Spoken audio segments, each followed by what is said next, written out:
third attempt at filming this, and I'm on 3% battery. So let's fucking do this. All right. Hi, I'm Esperanza, and I've got a channeled message, and I've got to share it. I gotta get this out. I really do.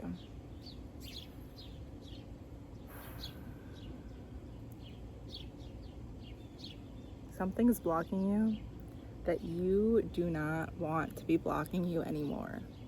It might be kind of driving you crazy. You might have been doing a lot of work.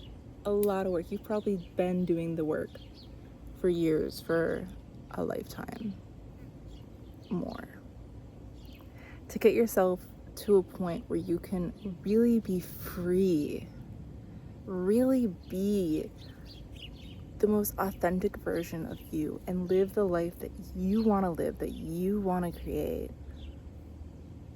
You have been fighting so hard for this, and there has been so much burying that version of yourself. And you've done so much to learn how to even dig that up, how to heal that. And you're at a point where it's like you feel it, you feel the earth loosening, you feel the roots. Like, I don't know, you ever gardening, dig your hand in like the dirt and you're kind of feeling the roots, and at first like it's really hard to like move anything around, but then you feel it give, and you're touching the roots and you can feel them moving, and you can feel the dirt breaking up all around them. That's you right now. That's us. And it's happening, and you're getting there. You're getting to that freedom that you want. Oh, wow, is it frustrating that it's not here yet?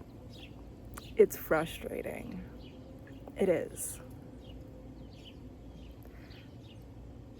But I had this download last night that kind of had me be like, oh shit. And it was an interesting visual. But lately I've been really feeling the words caged coming through, and this desire to be free. And I just keep feeling like this inner me keeps getting locked away in this cage. And I guess what I thought about was kind of morbid, but also very real,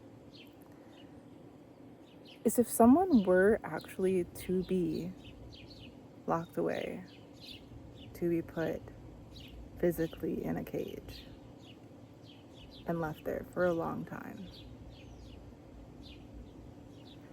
it wouldn't matter if you showed up and you said, hey, I got the key, I'm getting you out, and you unlock the door and you leave the door open. You say, all right, be free.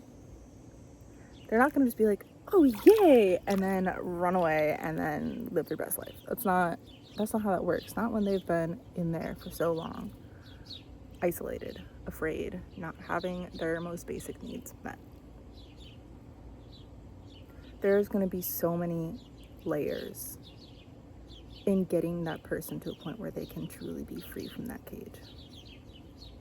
That person might not even be in the state of mind where they can even recognize that the door is open and that they can walk out of it. You might need to go in there and meet them with so much compassion.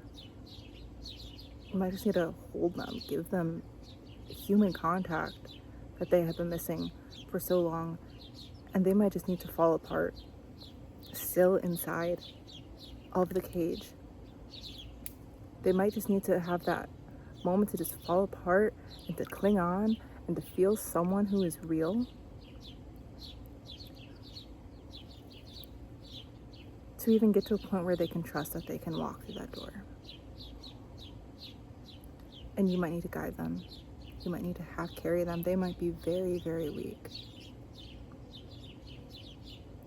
And even when you get them through that threshold, they're not going to know where to go from there.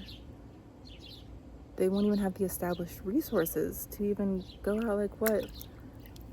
How do you find home, you find connections, you find food to feed yourself when a person is in a state like that of such severe neglect?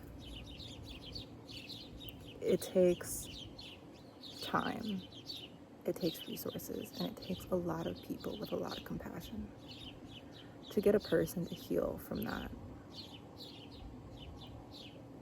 And like, that's a really intense experience on a very physical level.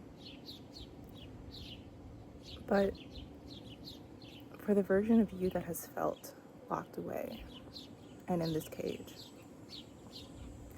for so long, that is where they're coming from. That is what you are working with. And you will need to meet them where they are. You're going to need to go through those steps. It's going to take time.